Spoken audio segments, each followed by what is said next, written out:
There ain't nothing wrong with me that you can't fix. There ain't nothing wrong with Hey there, it's Made in Nacogdoches. I'm Brad Maule, and I want to welcome Caleb Borden to the show. Thanks for I having keep me. calling him the wrong name, but I'm old, so that's what happens. Hey, Caleb, how you doing? Good. How are you? I'm good. I'm good. So you were a student of mine, but at the same time, there's 20-something kids in a room times every semester. So it's hard to really know somebody until we talk to you. So can you kind of introduce yourself, not just to me, but to the audience out there? Who are you? Man, broad question. Where do I start?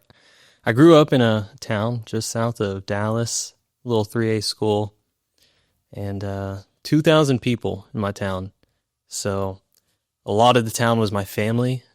Oh, you're related to everybody? Yeah. Not everyone. Little. Not 2,000 people, Okay. but, we all knew each other in the town. Went to school, went to a Baptist church. Grew up in a Baptist church there. Moved away, continued going to the same school district, moved churches. And that's really when my spiritual life started.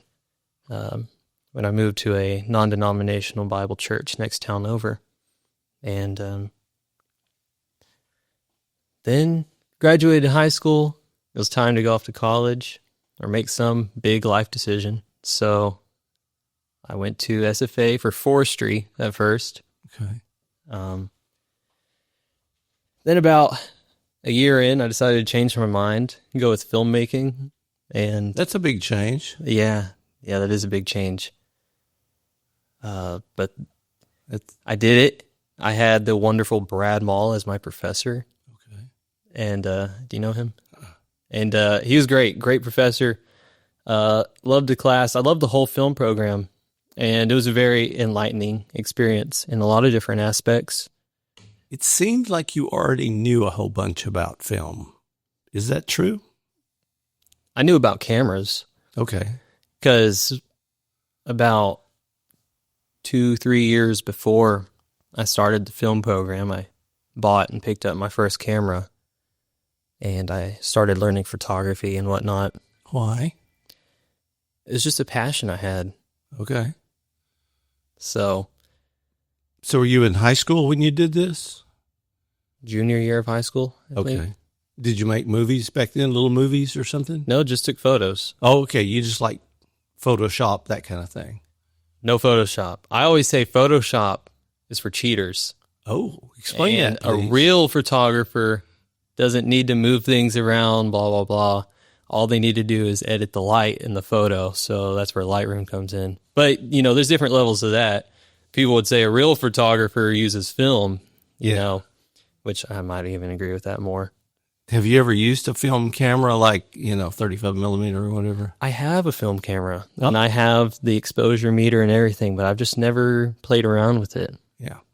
It's so much easier to do what we have now rather than It is. old school. It is, but that's a real art. The old school, method is a real art. Well, then why don't you get like one of those big, cameras from the 1800s or something? That's a great question. I see videos online of people that have those cameras, and I think it's really awesome. There's different ways that you can move the fluid around on the tintype and shade different areas of the photos, and it's a real technical art, and it takes a long time to master something like that. Well, now, did you kind of teach yourself on YouTube or something, or? I just started playing around with the camera. I think I watched one YouTube video about camera basics, and I decided to start shooting in manual after that. So, and what kind of pictures did you take? Everything. Some people take trees, some people take people. What did you? I did both of those. I live beside a golf course, and so at the back of the golf course, there's a whole bunch of juniper trees, and I would go back there and just take photos of icicles if it was that time of the year, Yeah. birds, lots of different things. Huh. When I went to Paris, Paris, Texas? Paris, France. Okay. Paris, France. I was there for 6 full days, 2 travel days, and I took a whole bunch of photos of people there and the architecture, landscapes. Any berets in your pictures? I'm sure I'd have to look back. I'm sure there are. Now, was this a family trip or something? School-sponsored excursion. That was after I graduated high school, though. So I was kind of free to do what I wanted, but I paid for a tour. Sorry, my parents paid for a tour. Yeah. And so I was going with the tour group. Okay. And what was it like? Did you have fun? Dude, it was amazing. It was amazing. What was the best part of Paris? I think just seeing the different culture, especially like city culture. And it's not just city culture. It's like pride. They take a lot of pride. A lot of our major cities in America are dirty. And over there, I mean, the city is 600 or 700 years old, and it's clean. Really? It's super clean. Now, people today talk about, Paris is just overrun. It's not really working anymore. But how long ago was that you went? That would be June of 2023. Yeah. So it hadn't been that long ago. No. So you didn't see it as this dirty, scary city or something like they tell us on the news. No. And in fact, I think the month after I was there, the news was covering these riots that were happening in Paris. But really, it wasn't Paris. It was these suburbs of Paris, because they don't let the actual city of Paris, the downtown region, I guess, they don't let, crazy things like riots happen. Oh, okay. Like, they take a lot of pride in that city. And our tour guide even talked about that. But did you go up, is it Montmartre or something? How do you say it? Where you go up those stairs to the church that's on the top of the hill overlooking Paris? Oh, I don't know what it's called, but yes, we did go there. I can't say the word. I actually have a photo from up there looking down on the city. It's on my website. Check it out. Oh, okay. What's your website? Give me a plug. It is calebbordenphotography.com. And what's that website do? Just show your stuff? It's just a portfolio. Okay. Do you want to be a photographer? Maybe. I like media. Really, my intent behind going into filmmaking was kind of like a media marketing thing, where I could be part of the production side of that. Mm-hmm. So maybe someday I would, but I don't know. I have other passions. And what are they? I play guitar. Oh, sometimes I sing. You seemed like on Facebook or something. You had a picture of a band. You were in a band or something. Oh, you might have seen that on my Facebook. Somewhere I saw it. Some picture of you, like being I play gigs here and there, different solo places. Or with the band or what? Mostly by myself. Okay. What kind of music do you play? Country, rock. Do you write? Sore subject. No, I'm just kidding. No. I wish. I just don't think I'm good. You just don't do it? I don't think I'm good at writing. I've tried. There was one song I wrote with this girl in my hometown, and we wrote a very beautiful song. And that was kind of like the peak of my writing, was being able to reflect off of someone. Oh, well, maybe you need a co-writer then. I guess so. To work with you. So photography or filmmaking, guitar. What are the other passions? I think those are probably my biggest. Okay. Those are the things I focus on the most. I really like coffee. Yeah. Okay. Yeah. Like really? What do you mean? It's not like, super crazy passion or anything, but it's kind of like a science, Explain. Well, there's different like acidity levels, based off of different beans or different styles, different waters, because you can use the alkaline water and have a neutral coffee, and it changes the flavor profile. It's crazy.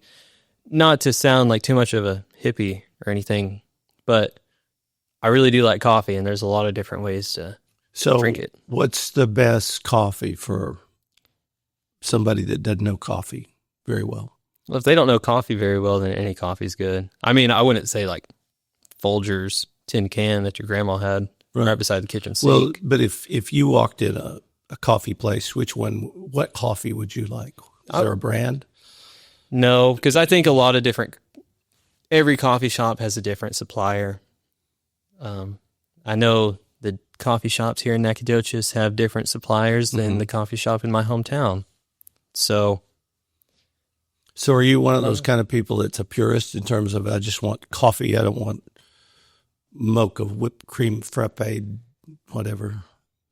there is definitely a threshold where it becomes too sweet. Yeah. And I don't like my coffee super, super sweet.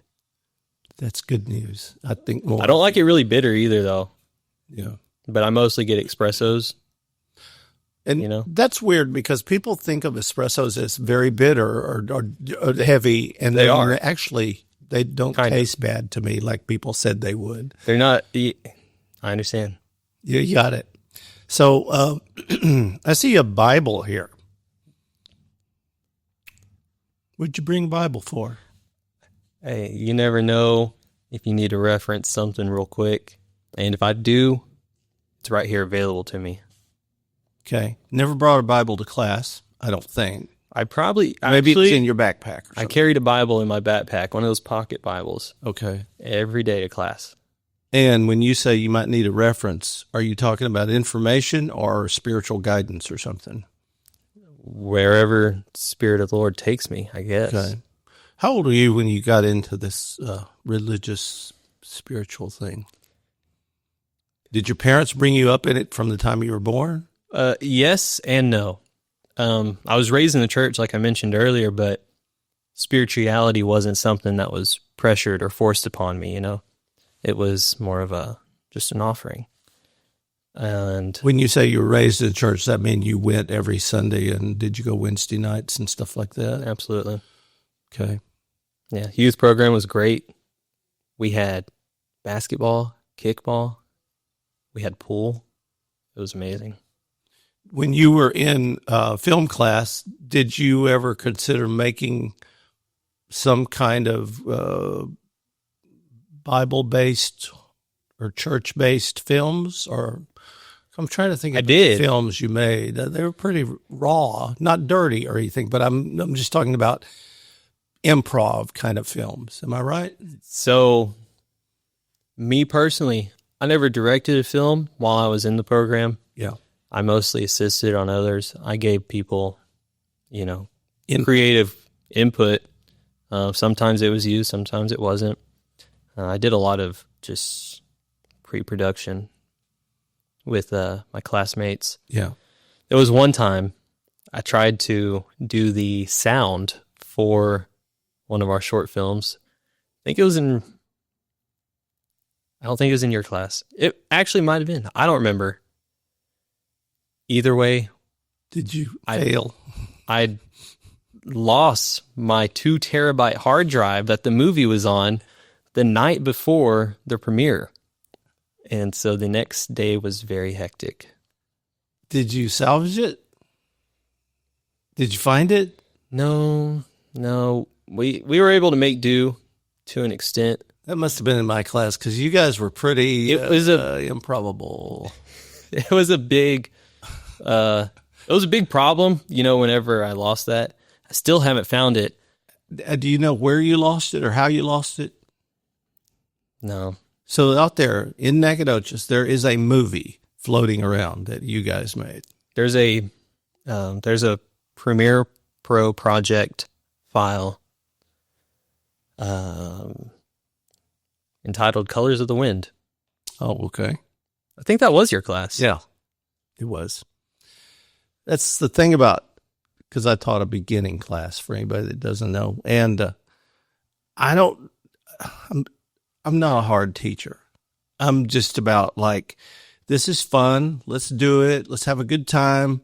And I think we learn more by our failures sometimes than we do by absolute great successes. I'm like, well, if you're successful, why are you taking a beginning class, So it was pretty flexible. And I kind of remember, maybe not you, but people showing up the day of the movie going, we've been up all night and nothing is here. We've lost the sound, which I always find funny. Yeah, like sound just disappeared and ran away. My dog ate my homework kind of thing. Yeah. Yeah. Okay. So can you explain, how old are you? 21. 21. All right. So can you explain to the audience out there, the young people of the world today, as a generalization here, can you explain life to us, old people, older people? Okay. What do we need to know? This is what the older demographic needs to know about the younger demographic. Right here. Hold on. This is going to be big stuff. I'm telling you. My generation is looking for something very deeply that they don't know. They don't know what it is. They don't know where it is. They don't know how to find it, but they're looking for it. Something to satisfy their souls. And they don't have it. And my perspective on this is, since they don't have it, they cause a lot of mayhem. Maybe not for others. Maybe it's just for themselves or people, immediately around them, which, I'm guilty of. I've caused pain to people while searching for something to satisfy my soul. And give me some examples. Oh. Don't admit to anything terrible, but that's all good words and stuff, but let's go a little deeper here. So how does it come that the fact that you guys are searching for things, the older generation, do they think you're just like messing around or something? Yes. My biggest example would be, trying to think of a careful way to word this, trying to keep it kind of friendly with my words. Why? You think we're going to melt or something? No, I don't think we're going to melt. This is something for the public to watch. I don't know who's watching. I don't know who's going to.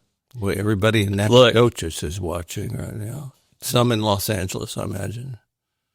Some where I'm from too. Oh, near Dallas. And what's the town's name? My town, Waxahachie. Oh, okay. That's not 2,000 people, is it? No, that's. That was earlier. That was earlier. Okay. Right. So, the biggest example I have of this is, like you said, messing around, but like in a sexual context. I think there's a lot of people that are lost. They go to parties, they hook up on a Friday night or Saturday night, and they think that a fleshly bodily desire is going to satisfy them, short term or long term, and it won't. And a lot of people, I'm guilty of it, not extremely. Anyways, I'm guilty of it to an extent, and it's not a gratifying way of life, Now, let me tell you old person's perspective, which is you guys don't do any of that. That's what older people think. They're like, wow, when we were young, we were out dating and doing everything, not everything, but, dating or whatever. And these young people, they don't, I'm suddenly pretending to be Gabby Hayes here or something. They don't do anything. That's not true, apparently, huh? Oh, it is. It's very true. Well, which is it then? It's true. I don't know. I think it's just, I don't even know how to explain it. We think you guys are buried in your phones.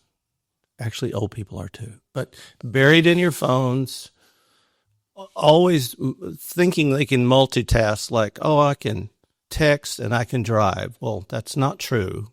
That's what we think. That's what old people think? Yeah. Do you think that also? I think I'm pretty good at it. So you text and drive? No. Oh, okay. For legality's sake, no. Sometimes I get distracted. Yeah. Changing the music on my phone or something. Okay. But I'm not out here typing essays to people while I'm driving. Well, it's just, it's a new thing. So it is. Okay. Older generation, the worst offenders in a movie, and not many people go to movies right now, but the worst offenders seem to be people my age. For some reason, they need to check Facebook during the movie. I don't think you guys are guilty of that. Are you guilty of it? I think we are. See, I'm mistaken on all these things. I think that there's like some double standards and some hypocrisy from both sides. Older people finding the faults in younger people, and younger people finding the faults in older people. And really, it's just a double standard. And really, there's not that much. I mean, it's people. It's just errors in mankind. Yep.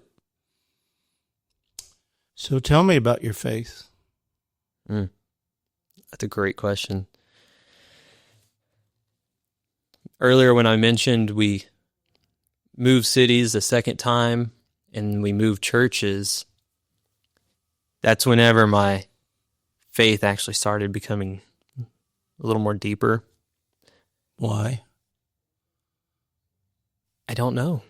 I mean, was it the preacher? I guess it was just the divine church? Timing. It was God working. Okay. And what do you mean that it started developing deeper or whatever?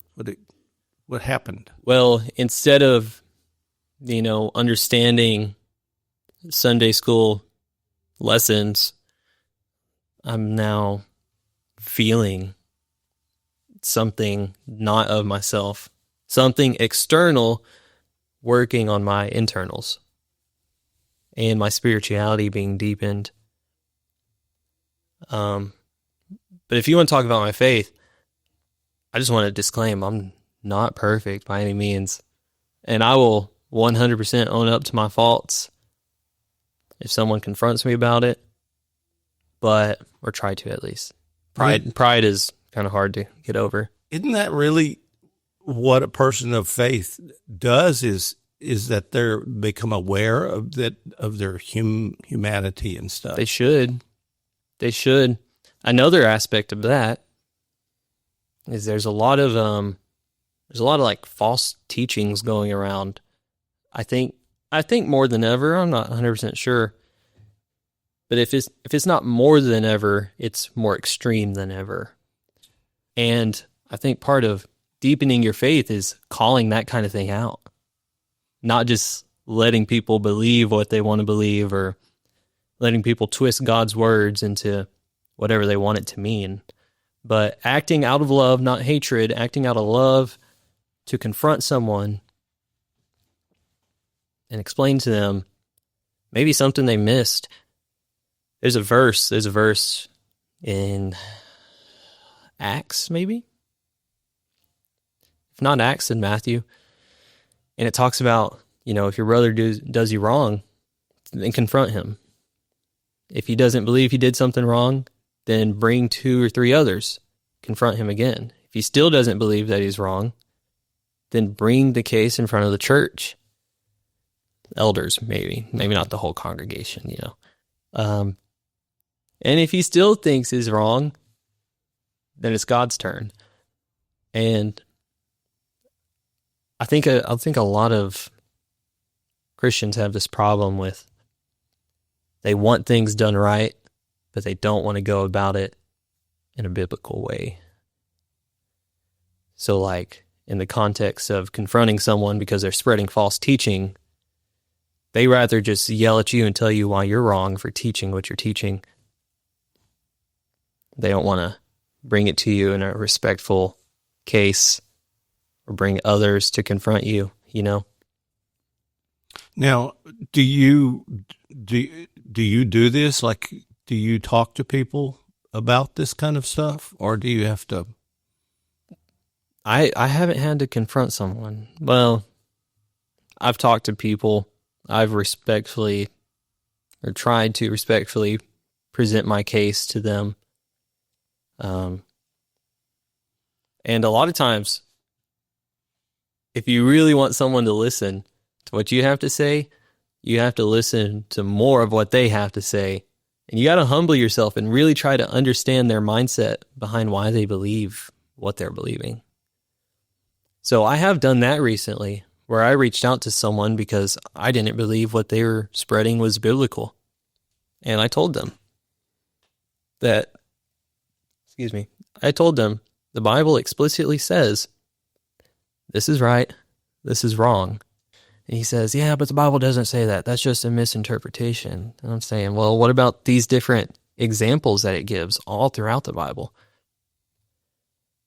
And I forget what your question was. Oh, have I had to do that recently? So yeah, I have. And it's not something easy, but they wanted me to listen to their case even more and more, watch an hour-long documentary about why they believe what they believe, and then come back to them. So yeah, sometimes it takes some sacrifice and some humility to really understand someone and try to see why they believe what they believe. And maybe you're wrong, maybe they're wrong. That's another thing.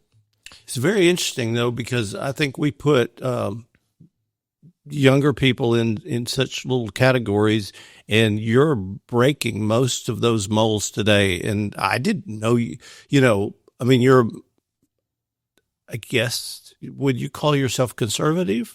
Not politically or whatever, but like morals. Yeah. You're just different than the average person thinks about young people, I believe. Did you feel different when you were in school? Did you find people that believed the same way you did to hang out with, or did you hang out with everybody and just kind of keep quiet, or just what happened? I didn't always keep quiet. And I think a lot of people might see this and say, well, this guy's being a hypocrite. I don't think so. I don't think I'm being a hypocrite. We can talk about that later, but I hung out with everyone. Okay. I don't discriminate because you believe a different way than I do. I mean, Jesus ate with tax collectors, right? And adulterers, and what's any different? Shrine prostitutes and things and all that. Everything. He ministered to the people that needed it. He didn't minister to the Pharisees, the high-ranking rabbis, He talked to what society would deem, low social class, the lowest social class, and he tried to help them. So I think that's another thing a lot of Christians are missing. They don't want to go into downtown Dallas and minister to homeless people. They don't want to go on a mission trip overseas because, they're not going to have cell service for a week, and that's really bad. Yeah. Have you been on mission trips? I haven't. Oh, not overseas. I've done small mission trips, domestic. And where did you learn all of this? I mean, was this from church that you learned all of this belief that you have, and the stories that you know? Do you where did it come from? I read the Bible. Okay. Do you read it a lot? I wish I read it more. There's only so much time in the day, Boy, some of it's hard to get through, isn't it? Yes. The begats parts and stuff. So that's another thing, is having someone that can lead you and guide you into a deeper understanding. I think that's very important to have. For me, it was I call him my spiritual mentor, my brother in Christ, Chadrick. He's probably watching this right now because I sent him the link. Not right now, but yeah, but when after this is edited. Yeah. Anyways, and Chadrick, man, anytime I called, he picked up, and if he didn't pick up, he texted me, said, I'll call you later. Anytime I had a question, he explained to me everything in a spiritual context, backed it up with scripture. I mean, over the past 5-6 years, he's just been around. He's been there for me every single step. And there's been a lot of times where I'll call him with something. I say more times than not, where we don't end up, well, I get, the explanation or whatever I called for, but then I get more. We just start building off of each other. Mm-hmm. A lot of times, even though I don't want to, he makes me read entire chapters with him on the phone. Wow. Yes. And I don't want to do it in the moment, but after, we read together and he breaks down these certain verses, I feel so grateful that he does, encourage me and exhort me to do that sort of thing, because that leads into a deeper relationship with Christ, doing something even though you don't want to, even though because you're tired or I don't know. You just make excuses not to spend time with God, not you, people in general.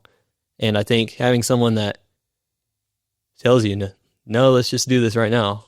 Let's not make excuses. That's very healthy and very loving. So when you say you read it together, is it like, let's take this verse and then he reads it and then you read it, or how does it work? Usually it's, let's read this chapter or this section of verses, and he'll either say, read it when you find it, or do you want me to read it or you read it? And then it's like, I guess I'll read it. No. And when you go in and you read it and you think you understand it, does he come back and say, well, here's what it really means? Or do you, So a lot of times lately, not so much in the past, a lot of times it's been like, yeah, you're on the right track. There's just a little bit deeper of an understanding I want you to have. Or sometimes it's, yeah, you're right on the money. But in the past, it was not like that. But that's why I call him my spiritual mentors, because he kind of helped build me up to that point. and how does he know all this? Well, Chadrick. Is his name Chadrick? Chadrick. He's a seminary scholar. Okay. Number one. So he kind of paid to learn a lot of that, but also he had a good spiritual mentor that led him into understanding. So I don't know if he teaches me things the way that his spiritual mentor teaches him things. He's a very unique character, Chadrick is, in the most loving way possible. He is a very unique character, a very, very exhorting figure. What does that mean? Exhorting? Yeah. It's like, you do this, do it well, and I'm going to be beside you while you do it. So, kind of like a leader. Yeah. What a leader should be, maybe. Yeah.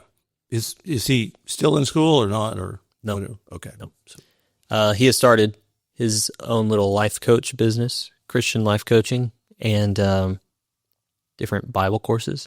You can find that at streetseminary.org. Well, there you go. Another plug. Are you going to become a preacher or something? Man. Or a missionary? Or Man. I mean, you talked about going to the mean streets of Dallas or something. Are you going to do Well, that was an example. Good example. You know, mean streets of Waxahachie. Waxahachie. Yeah.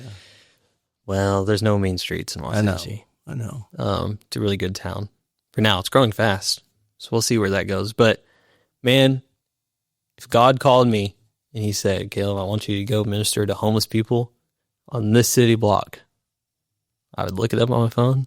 I'd be like, okay. So a lot of times when God gives you that little, like, hey, you should go do this right now, that little urge, little spiritual motivation, to do something, inclination, there it is, spiritual inclination to do something. I don't know about a lot of people. A lot of times I have found myself very reluctant, just because it's stepping out into a lot of trouble, probably. Yeah, I guess so. It can be a lot of trouble. You have to get up, you have to go do it. Yeah, but you get most of all is, this is a voice inside your head that's telling you to do something. You got to act out in faith. You have no logical way to explain it. And I think that's a weird thing to deal with. Now, do you physically, how do you know when you hear these kind of things? Is it a voice inside you, a feeling? What is it? We're getting deep. Is it getting deep? No, it's okay. We're getting deep. I believe someone probably needs to hear this. So, when I first got to SFA, okay, maybe not first got, my second semester, my life was a little bit on the up. It was getting better. Was it bad before or down before? It was bad from things I inflicted on myself. So we're making progress. And I won't give the explicit example, but I'll tell you what generally happened. God told me. I had this voice in my head, it wasn't audible all around me. It was just, it sounded like my intuition, like I was talking to myself, but it just came out of nowhere when I was staring at the wall doing nothing. Tell me about that moment. Where were you? What was happening? I was in my dorm room. Okay. In Steen Hall. What room was that? I don't know. Doesn't matter. 603? But just... I don't remember. Anyways, I was sitting... Why were you staring at the wall? There was some things happening externally in my life that were not too pleasing. Mm-hmm. They weren't too pleasing. Sorry, I had to burp there. And... oh my God, you're human. I know, right? And I was just staring at the wall thinking, what can I do to make my life just a little bit better right now in the midst of my pain and the thoughts racing through my head. What can I do? And that's whenever this voice came in my head and told me to call someone. I said, man, I don't want to do that. This voice said, just do it. And like I said, I immediately recognized it as something that wasn't of myself. Right? It was outside of me. Maybe not, like I said, not audibly, not all around me, but it wasn't a self-inflicted thought from my brain. It just came out of nowhere. And I called that person, had a very difficult conversation. Or actually, it wasn't that difficult, as difficult as I thought it would be. And I fully believe that's because I was listening to what God told me to do. We can get into that in a minute. But after I did what this voice told me to do, I said to myself, that could have only been God. And for the next few days, I started watching the fruits of that one action of calling someone I didn't want to talk to. Calling that person, talking to them, responding with as much love as possible, not, in arrogance or just, out of my emotion, but actually trying to respectfully, lovingly, logically talk to this person. Started watching these fruits pan out over the next few days. And then the next week, I seen a miracle from it. And I wish I could just tell you the full story, but it's not my story to tell. I guess it kind of is, but it doesn't. It's not. I know why people watch the show. It's not just me. They don't want to hurt anybody, but I just sometimes you gotta leave it where it is. Yeah, I just can't go into some things. When you made that call, were you crying out for help from this person, or did you need to fix a wrong that had been done, or what were you doing? Was that person going to be angry at you? I had some anger built up for this person. Oh, okay. And which is why I was very reluctant to call them and talk to them. I didn't want to. I had nothing nice to say, so why say anything? And that's why it was so difficult going into it, responding in love and respect, right? So after watching these different fruits pan out and very near to a miracle happen. Can you tell, you keep saying these fruits, what were the fruits? You don't have to say the person, but this person started asking me more questions about spirituality, goodness, God. Like they were pursuing, like they were trying to find something that they knew they needed. Did you find your heart softening when you were doing this, or were you still angry at them? It was whenever I decided to be humble and make that initial call, even though I didn't want to, after that phone call, my heart started softening. Like while on the phone, after the phone call, like after we hung up, I just felt this. It was like just a deep breath, deep sigh of relief, you know? And your anger went away or was going away? Mm-hmm.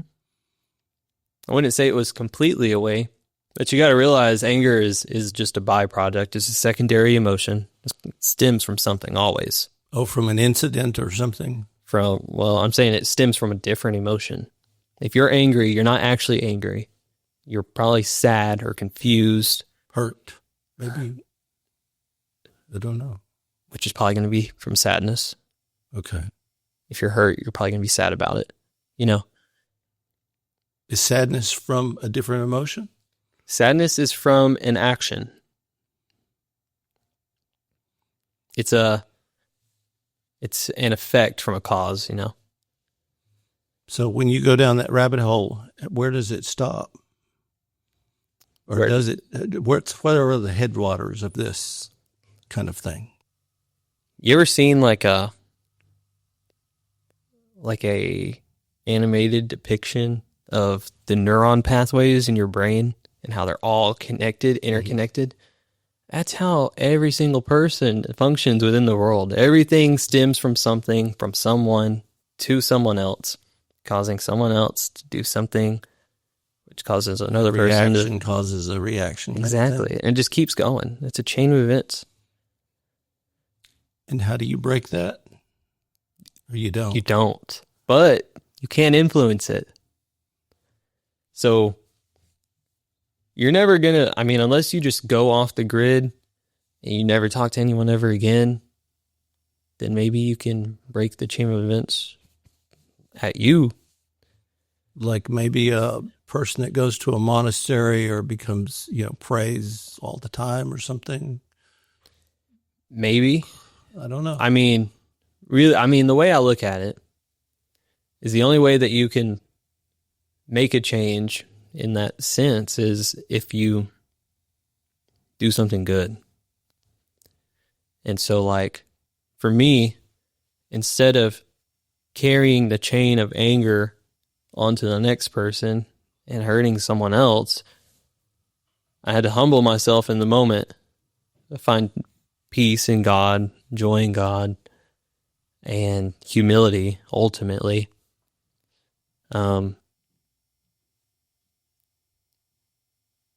Then I seen good influence come after that. You know what I mean? Mm-hmm. So where did it, I know nothing ends, but where did it end up? Like, did you end up friends and you just say, hey, listen, we worked this out and I don't want to see you anymore, but it's better? Pretty much. Okay. Yeah, ended up pretty good. Maybe even better than before. And then, so after that, it's almost like a movie. After that movie was over, or is that movie over? The movie never is over. Never over. Okay, explain that. Explain all these synapses and things. I mean, you're taking me down a kind of a wormhole here, a rat hole, a rabbit hole. I mean, is your movie over? No. There's a few times in my life I thought it was. Okay. And then those end up becoming big parts of the movie that you think back on. Yeah, I remember being 24 and thinking my life was over. Think about, really? Yeah. But it wasn't. I was just in the wrong place. I just need to move. I need to, You want to talk about that? No. Okay. You're the one that's on the hot plate right now. Okay. Yeah, I'm about to start boiling over. So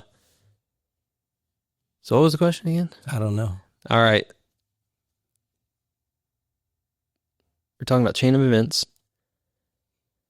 I asked you where the headwaters were, and you said movies never end. Yes. So think about this. In this book right here, it starts, well, depending on the version of the Bible and, what kind of study Bible it is, it starts around 4,000 something BC. Now we're in 2000 BC. But we see over 4,000 years of progression. And we can see how the very first thing influences the very last thing.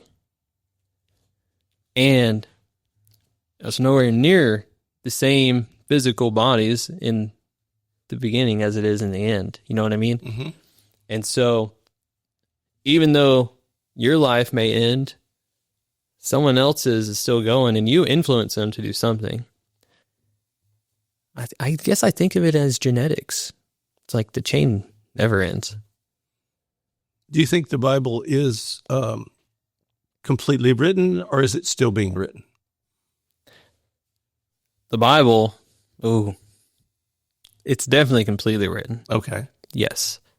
But I think one of the big things is the testimony of believers is never going to be over. And we're always going to have more and more and more stories that highlight the divinity and greatness of God and just reinforce the principles and morals and stories told in this book. So,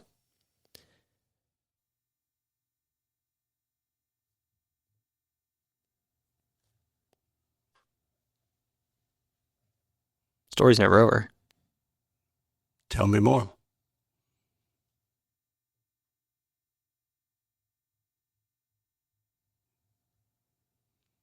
You're 21. I don't think, like, you asked me, I think before tonight started, you're like, well, what was it you asked me? Is there some question I should prepare for, or Any topic. any topic? Yeah. So what did you, and I didn't tell you anything because I didn't know, because I don't know you really. I mean, I know you from class. You have a demeanor, as I remember it, because you sat over there somewhere to my left as I did my thing in class. But I remember that there was always a feeling of like you had some secret little humor or something going on. Is that true? Secret humor? Yeah, well, I don't know, probably. Like you had some joke that I didn't know, or the rest of the class didn't know. Some kind of secret knowledge or something. Do you feel? Would you explicitly call it a humor, or was it just in general there was something off about me? Well, no, not off. I'm not talking off. Or different? Well, if you kind of come in a room and you sort of kind of know, like you have maybe you have not the answer to all of life, but you've got a few more answers than everybody else. Why are you smiling right now? I think you're describing me. Because you always seem like you were, how's the best way I can describe it? Christopher Walken, that you know who I'm talking about. No. Okay, he's an actor. But one of the things he talked about, is that when he's delivering lines, he always tries to tell himself a joke while he's delivering his lines, almost like he knows the punchline of life. Oh. And that's kind of what I remember seeing in the darkness over there in that part of the classroom, was you're always like,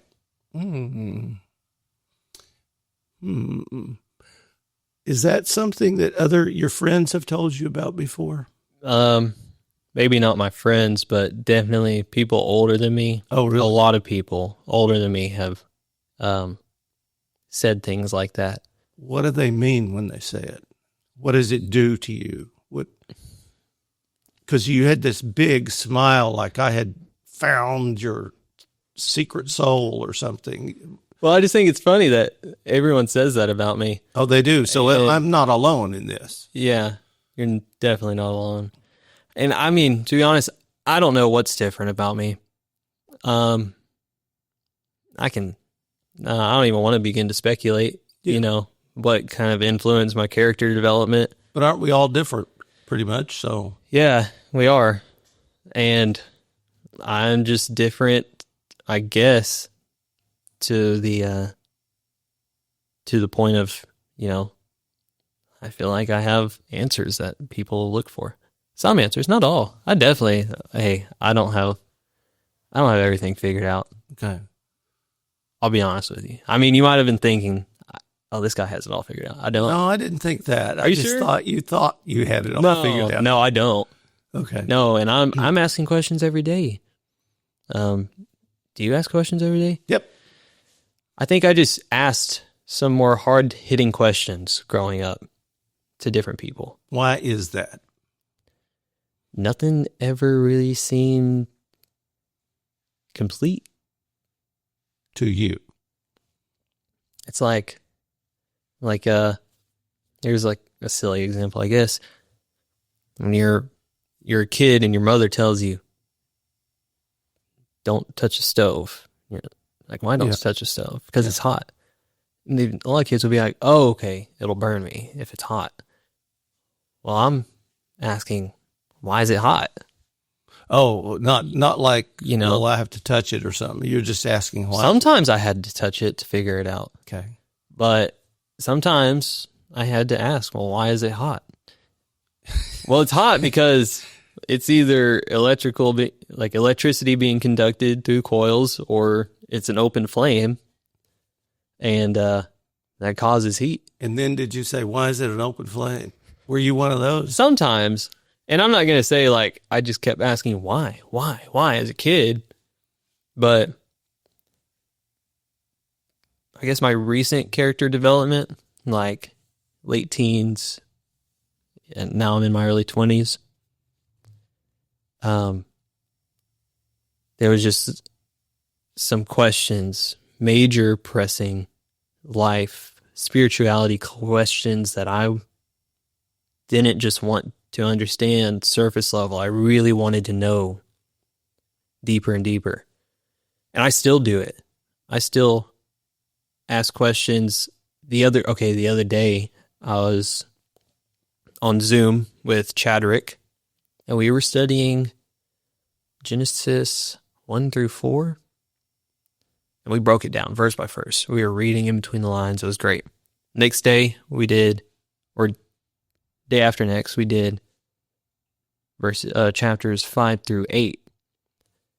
And in those chapters, there's a lot of missing information. And it's not just incomplete. It's just, you want to know more. You might not need to know more, but I want to know more. Well, luckily for me, there's an apocryphal text called the Book of Jubilees, and it explains a lot of the missing information in that little section. Where'd you get this book? What are you talking about? So these different apocryphal texts were like, kind of like scripture, but church leaders and scholars just don't agree they should be in our common canon. And a lot of times you can read some of these different books and you'll understand why. It can get really confusing or contradicting, and it's like Book of Revelation says like all scripture is breathed out of the Spirit of God. And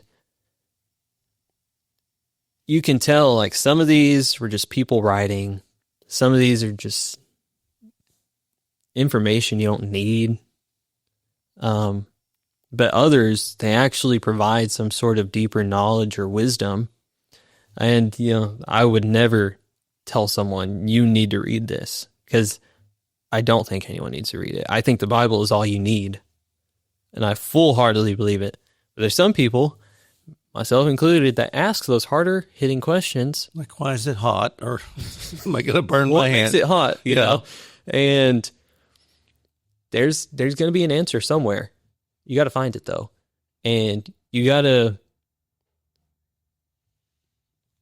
before you ask why is it hot, you got to really understand that it is hot. You know what I mean? Mm-hmm. And you got to believe it.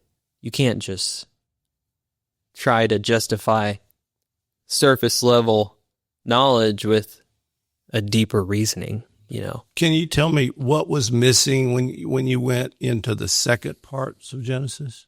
For you, why was it missing information to you? Like I said, I don't believe Scripture is incomplete. I believe it's complete. Well, I mean, what was there? But yeah, okay. What was, for me, what was standing out was, if I can find it really quickly, basically the entire portion that talks about, it's in chapter 4. It skips from Cain and Abel to this whole city that was just full of sin, and all these new names. And previously, all that was discussed was Cain and Abel. It's like, well, what happened in between Cain and Abel, the two offspring from Adam and Eve, to get this entire city that was just built around evil? And that's what I was looking for, Okay. you know? Okay, because you're saying these two came out of the Garden of Eden, I guess, or the children of, and then thousands of years or hundreds of years went by without any. Why do you think that why did it go from there to there? Because you didn't need to know that information? Or Yeah, I don't. I mean, the Bible would be millions of pages long or something. It would be significantly longer if they included every little detail. That's for sure. The question's why I think it's not there. I mean, I don't really want to speak for God, but like I said, I just don't believe the information is necessary. I've gone 21 years without asking the question, you know. Mm-hmm. It's just now that I'm curious, like what happens in between here. And what was that book you read again? The Book of Jubilee? Mm-hmm. Okay. But like I said, if you're not steadfast in your faith, I would not advise reading any apocryphal text. Why is that? Because you might be misled or? Yep, or have a misunderstanding of what those different texts are saying, or not have a discerning spirit on what's true and what's not. So, darkness is the absence of light. Is that true? Yep. Okay. So is the devil the absence of Christ or God? I mean, yeah, he left his perfect dwelling place, decided to rebel. What I'm sort of asking is the devil a real thing or an absence of things? Oh, the devil is definitely, yeah, the devil's real, very real, like an entity himself. He was described as the most beautiful angel, but he just developed this pride to where he thought that he could outdo God. And so, yes, he was an angel dwelling with God, and he left that dwelling because he felt as if he was stronger, which he hasn't got the memo yet, I guess, because he's still going. He's still trying to win people over, but he's not stronger than God. He's not better. But the Bible does make it very clear that the adversary roams around like a roaring lion seeking to devour. I forget what it says. Whoever he can, basically. Mm-hmm. And yeah, that lion is trying to devour you. He's trying to devour me. So yes, the devil's very real. The adversary is very real. And this, I guess this pride of denying the sovereignty of Jesus Christ has way more consequences than you would realize. And I think once you start just talking them out, people are like, no, you're crazy. Or you're, insensitive. But it's just calling out evil. So yeah. Okay. So, like in 10 years or something, where are you going to be? Where are you in all this? Because you keep asking these questions. How deep does it go? I'm probably just going to keep asking questions. I'm just going to keep doing it. And I don't know where I'll be in 10 years.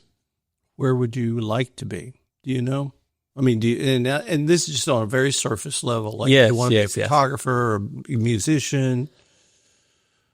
On the surface, I'll tell you, I would love to use whatever talent God has given me for Him. That's it. Okay. Has God spoken to you since that last time in the dorm? Oh, yeah. Okay. Oh, yeah. So you've heard that voice that's not. Oh, we didn't even finish that topic. Yeah, I know. Wow. What a deep rabbit hole. So, referring back to that, after hearing what I recognize as God, I didn't think too much of it. I visited a church in Nacogdoches, and I met a man my first time visiting this church, and we stuck around probably an hour and a half after the service finished talking. And one of the things that he just randomly brought up was this podcast he was listening to, where they were talking about hearing God's voice, also known as the gift of prophecy, right? Prophecy is not this, hey, I know everything about you because God told me. I mean, I guess it could be, but prophecy essentially is recognizing and understanding God's word, and not just this word, not the Bible, but that intuition feeling voice, but it's not from you. And so I think a lot of times with prophecy comes spiritual discernment. Anyways, this podcast was talking about prophecy. What podcast is that? I don't remember. Okay. And in the podcast, they said, that little voice in your head as soon as you get done praying that tells you something that you weren't even thinking about? That's God. That's prophecy. So I started thinking about all these times in my past where I had experienced that and didn't think too much of it. But just like any sport or weightlifting, and able to keep increasing in this gift, in this ability to prophesy, you got to use it. You have to use it. You have to keep working it out. If you don't, it will fade away, and you'll start becoming not numb, not really ignorant, but less faithful in what you think is prophecy or could be prophecy. You'll start second guessing it. And I've found myself doing that. So, have I had these voices since then? Yes.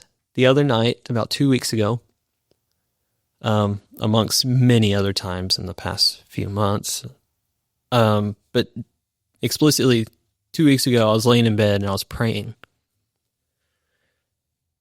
And I heard this voice. No, sorry. I asked a question. I asked God a question during my prayer. And I said, God, if you just want to reveal it in prophecy right now, we can practice. I was just saying it. Just explaining my eagerness to God on why, the answer I wanted.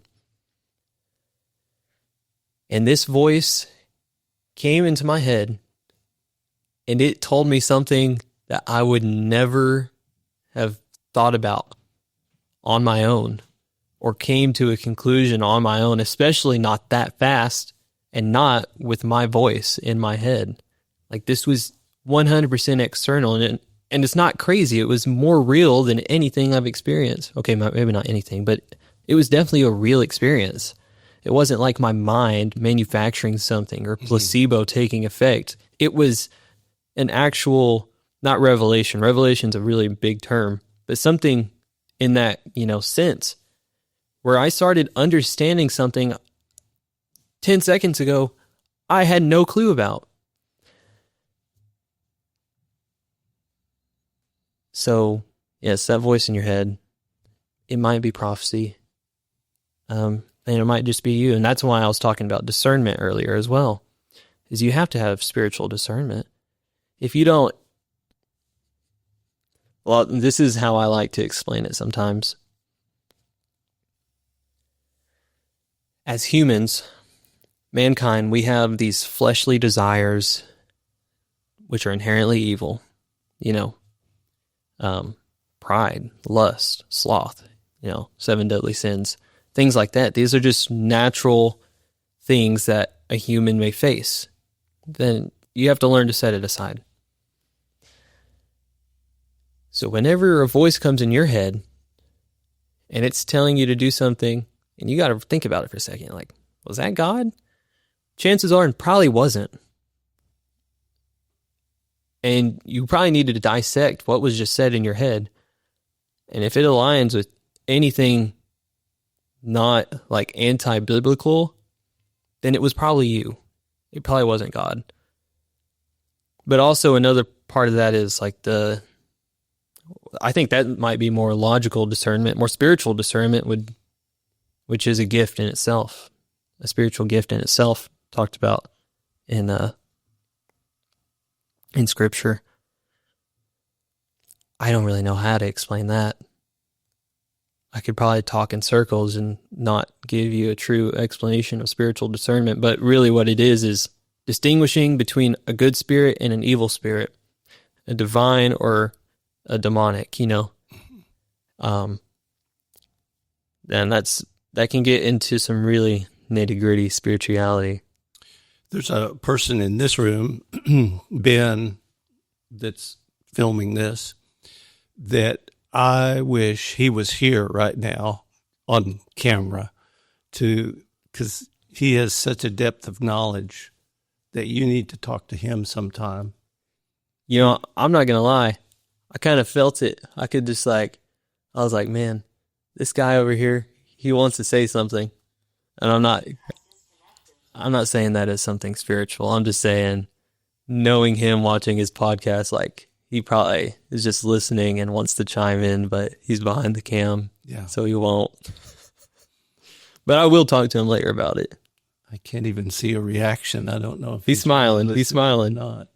But I could feel his brain going, oh, no, wait. And so not that this podcast is about introducing people, but, you guys need to talk sometime because I don't know if they'll cut this out or not, but the depth of biblical knowledge and Christian wisdom between Ben and Amos, who filmed this podcast, is so deep, so wonderful. And you might want to listen to their podcast, which is Citas, it's called. They'll tell you about it after a while. I've seen it pop up on Instagram a few times recently.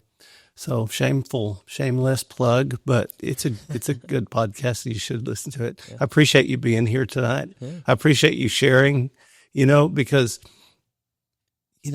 grown-ups have such a surface. We don't, you guys, you young people, I guess, are such a mystery to people.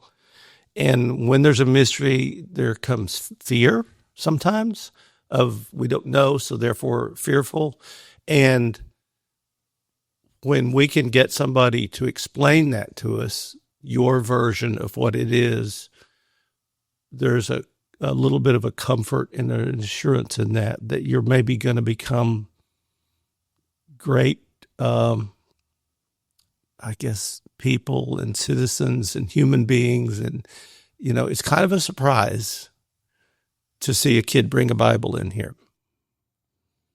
And, right or wrong, I appreciate it. So thank you for coming on. Yeah, thanks for having me. Do you have any last words that you want to say? Yes. I want to revert back to how we opened this session. Mm-hmm.